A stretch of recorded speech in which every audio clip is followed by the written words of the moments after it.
ਸਲਾਮੁਅਲੈਕੁਮ। ਤੁਸੀਂ ਵੇਖਦੇ ਪਏ ਜੇ ਸਾਡਾ YouTube ਚੈਨਲ ਜਿੰਦਾ ਨਾਂ ਹੈ ਪਿੰਡ ਪ੍ਰਵਾਸ ਪ੍ਰੋਡਕਸ਼ਨ ਤੇ ਮੈਂ ਤੁਹਾਡਾ ਦੋਸਤ ਸਾਦ ਜੱਟ। ਤੇ ਤੁਸੀਂ ਵੇਖ ਸਕਦੇ ਜੇ ਸਾਡਾ ਟਰੈਕਟਰ ਬਿਲਕੁਲ ਫਸ ਗਿਆ ਹੈ। ਦਰਅਸਲ ਇੱਥੇ ਸੀ ਬਹੁਤ ਵੱਡੇ ਡੂੰਘੇ ਟੋਏ ਸੰਦੇ ਜਿਨ੍ਹਾਂ ਨੂੰ ਪੂਰਦਿਆਂ ਹੋਇਆਂ ਪੂਰ ਕੇ ਪੈਲੀ ਬਣਾਈਏ।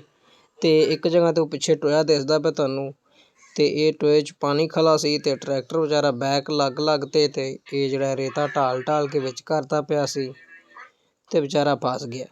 ਇੱਥੇ ਤਾਂ ਰੇਤਾ ਥੋੜੀ ਸੀ ਤੇ ਥੱਲੇ ਚਿੱਕੜ ਕਣਾ ਸੀ ਤੇ ਕਿਰਾਇਆ ਜਿਹੜੇ ਥੱਲੇ ਲੱਗਾ ਤੇ ਟਰੈਕਟਰ ਦੇ ਟਾਇਰ ਘੁੱਕਦੇ ਗਏ, ਟਰੈਕਟਰ ਥੱਲੇ ਬਹਿ ਗਏ। ਹੁਣ ਕਿਰਾਇਆ ਕੱਢਦੇ ਪਏ ਆ, ਜੋਗੀ ਸੱਟਾਂ ਮਾਰੀ ਜਾਂਦਾ ਹੈ ਤੇ ਕਿਰਾਏ ਨੂੰ ਅਗਾਂਹ ਪਿੱਛਾ ਕਰਕੇ ਤੇ ਕਿਰਾਇਆ ਕੱਢਣ ਦੀ ਕੋਸ਼ਿਸ਼ ਕੀਤੀ ਜਾਂਦੀ ਪਈ ਕਿਉਂਕਿ ਲਿੰਕ ਹੋ ਗਈ ਟਾਇਟ ਤੇ ਹੁਣ ਪਿੱਛੋਂ ਥੋੜ੍ਹਾ ਢਿੱਲਾ ਕਰਕੇ ਤੇ ਹੁਣ ਸੱਟਾਂ ਵੱਜਦੀਆਂ ਪਈਆਂ ਨੇ ਤੇ ਕਿਰਾਇਆ ਜਿਹੜਾ ਹੈ ਉਹ ਨਿਕਲ ਗਿਆ। ਹੁਣ ਟਰੈਕਟਰ ਜਿਹੜਾ ਹੈ ਇਹ ਤਕਰੀਬਨ ਹੁਣ ਆਪ ਖੁਦ ਜ਼ੋਰ ਲਵਾਉਂਦਾ ਉਸਤਾਦ ਜੀਰੂ, ਵੇਖੋ ਕੀ ਹੁੰਦਾ ਨਿਕਲਦਾ ਹੈ। ਜ਼ੋਰ ਲਵਾਉਂਦਾ ਪਿਆ ਨਿਕਲ ਜਾਏਦਾ, ਉਮੀਦ ਹੈਗੀ ਨਿਕਲ ਜਾਏਦਾ। ਚੱਲ ਲਵਾ ਜ਼ੋਰ ਮੇਰੀ ਮੰਨੇ ਥੋੜ੍ਹਾ ਬੈਕ ਲੈ ਜਾਏਦਾ ਤੇ ਫਿਰ ਨਿਕਲੇਦਾ, ਐਵੇਂ ਨਹੀਂ ਨਿਕਲਣਾ ਹੈ। ਚੱਲ ਵੀ 85 ਵਾਸਤੇ ਤਾਂ ਗੱਲ ਹੀ ਕੋਣੀ, ਇਹ ਨਿੱਕੇ ਟੋਏ ਨੇ। 85 ਮੀਆਂ ਜਿਲੇ ਗੇਅਰ ਚ ਆਉਂਦਾ ਤੇ ਆ ਜ਼ੋਰ ਚ ਮਾਰਦਾ ਤੇ ਆਪ ਜਾਂਦਾ ਹੀ ਲੈ ਗਏ ਬੈਕ। ਹੁਣ ਚੱਲ ਲਾ ਦੇ ਜ਼ੋਰ, ਚੱਲ ਵੀ ਟਰੈਕਟਰ ਤਾਂ ਗਿਆ ਜੇ ਨਿਕਲ। 85 ਗੱਡੀ ਕੋ ਆਮ ਤਾਂ ਨਹੀਂ ਨਾ ਵੀ ਫਸ ਜਾਏ ਨਿੱਕੇ ਟੋਇਆਂ ਤੇ। ਟੋਇਆ ਵੈਸੇ ਵਾਹਵਾ ਹੀ ਪਾ ਦਿੱਤਾ ਸੂ, ਵੇਖ ਲਓ ਕਾਫੀ ਚੰਗਾ ਟੋਇਆ ਪਾਇਆ ਸੂ। ਚਿੱਕੜ ਜਿਹਾ ਹੈਗਾ ਇੱਥੇ, ਫਿਰ ਟਰੈਕਟਰ ਤਾਂ ਬੌਲ ਤੇ ਲੱਗ ਜਾਂਦਾ। ਚਲੋ ਹੁਣ ਸੰਗਲ ਪਾ ਕੇ ਤੇ ਕਿਰਾਏ ਨੂੰ ਖਿੱਚਣ ਡਏ ਨੇ। ਪਾਓ ਕਿਰਾਏ ਸੰਗਲ ਪਾਓ। ਠੀਕ ਹੈ ਚੱਲ ਵੀ ਬੜਾ ਨਾਲ ਕਰ ਤੇ ਚੱਲ ਵੀ ਵਿੱਚ ਰੰਚ ਰੁੰਚ ਫਸਾ ਦੇ।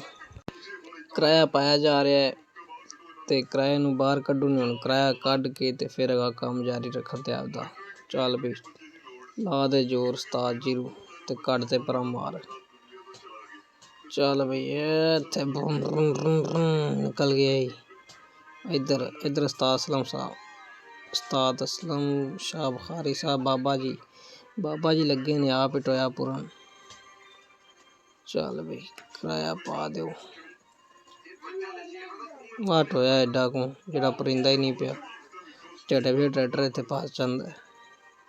ਇਹ ਮੁਹੰਮਦ ਅਸਲਮ ਇਕੱਲਾ ਹੀ ਕਾਫੀ ਹੈ। ਇਹ ਤਕਰੀਬਨ 3-4 ਦਿਨ ਪਹਿਲੇ ਦੀ ਗੱਲ, ਜਦੋਂ ਇੱਥੇ ਟੋਏ ਟਿੱਬੇ ਹੁੰਦੇ ਸੀ ਬੜੇ ਵੱਡੇ ਬਹੁਤ ਜ਼ਿਆਦਾ ਡੂੰਘੇ ਟੋਏ ਸੀ ਤੇ ਇਸ ਦੇ ਬਾਵਜੂਦ ਵੀ ਟਰੈਕਟਰ ਅਗਲਾ ਥੱਕਿਆ ਨਹੀਂ, ਲੱਗਾ ਰਿਹਾ ਹੈ। ਚੈੱਕ ਕਰ ਸਕਦੇ ਜੋ ਕਿੱਡੇ ਉੱਚਾ ਟੋਇਆ ਹੈ ਤੇ ਉਸਤਾਦ ਸਾਹਿਬ ਨੇ ਪਾ ਦਿੱਤਾ ਇਹਨੇ ਵਾਹੀ। ਚੱਲ ਜਾਣ ਦੇ ਭਾਵੇਂ ਟਰੈਕਟਰ ਮੁੱਦਾ ਹੋ ਜਾਵੇ, ਕੋਈ ਟੈਨਸ਼ਨ ਹੀ ਨਹੀਂ ਗੀ। ਇਹ ਚੱਲ ਬਈ ਇਹ ਖਾਮਕ ਵਰਗੇ ਨਹੀਂ ਤਾਂ ਟਰੈਕਟਰ ਮੁੱਦਾ ਹੋ ਜਾਣਾ ਸੀ। ਚੱਲ ਵੀ ਖਿੱਚ ਲੈ। ਇਹ ਕੰਮ ਜਿਹੜਾ ਕਰ ਲਿਆ ਇਸ ਤਰ੍ਹਾਂ ਖਮਾ ਢਾ ਕੇ ਪਹਿਲੀ ਬਣਾਈ ਹੈ ਤੇ ਹੁਣ ਕਿਰਾਇਆ ਪਾਉਂਦੇ ਪਏ ਨੇ। ਪਾ ਦਿਓ ਕਿਰਾਇਆ, ਮਾਰ ਲੱਤਾਂ ਚਾਚਾ ਨੇ ਮਾਜਿਆ। ਆ ਸਾਰਾ ਸਮਾਨ ਵਿੱਚ ਉਸਤਾਦ ਜੀਰੂ ਤੇ ਟਰੈਕਟਰ ਪਾਇਆ ਜਾਂਦਾ ਪਿਆ। ਚੱਲ ਵੀ ਜੋਗੀ ਲਿੰਕਾਂ ਪਾ ਦੇ ਤੇ ਇਹਨੂੰ ਦੁਬਾਰਾ ਜੋ ਦੇ।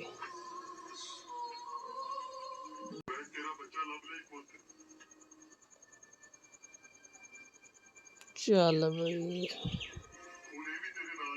ਪਾ ਦਿਓ ਕਿਰਾਇਆ, ਝੱਟ ਮਾਰੋ।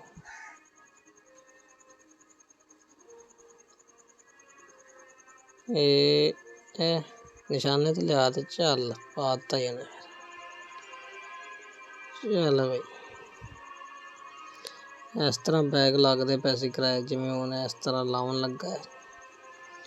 ਦਰਅਸਲ ਵਾਹਵਾ ਜਗ੍ਹਾ ਲੈ ਗਿਆ ਸੀ, ਉਹਨੂੰ ਚਾਹੀਦਾ ਸੀ ਥੋੜ੍ਹਾ ਜਿਹਾ ਘੱਟ ਰੱਖਿਆ। ਚੱਲ ਬਈ ਅਗਾਂਹ ਪਿਛਾਂ ਜਾ ਕੇ ਪੂਰੇ ਹਿਸਾਬ ਨੇ। ਅਸਲ 'ਚ ਸਾਡੇ ਕੋਲ ਹੈਗਾ ਸੀ ਇੱਕ ਟਰੈਕਟਰ ਰੂਸੀ, ਉਹਦੇ ਅੱਗੇ ਬਲੇਡ ਲੱਗਾ ਸੀ ਪਰ ਉਹ ਰੂਸੀ ਨਾ ਪੁੱਛੋ, ਕਦੀ ਉਹਦੀ ਕੀ ਸ਼ਾ ਉਖੜ ਜਾਂਦੀ ਸੀ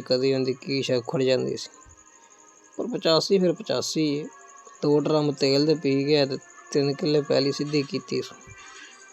ਚਲੋ 3 ਕਿੱਲੇ ਪੈਲੀ ਤਾਂ ਬਣੀ, ਡਰਮ ਤਾਂ ਫਿਰ ਆ ਜਾਣਦੇ। ਜੇ ਤੁਹਾਨੂੰ ਵੀਡੀਓ ਚੰਗੀ ਲੱਗੀ ਤੇ ਲਾਈਕ ਕਰੋ ਤੇ ਸਾਡੇ ਚੈਨਲ ਤੇ ਨਵੇਂ ਜੇ ਤੇ ਸਬਸਕ੍ਰਾਈਬ ਕਰੋ।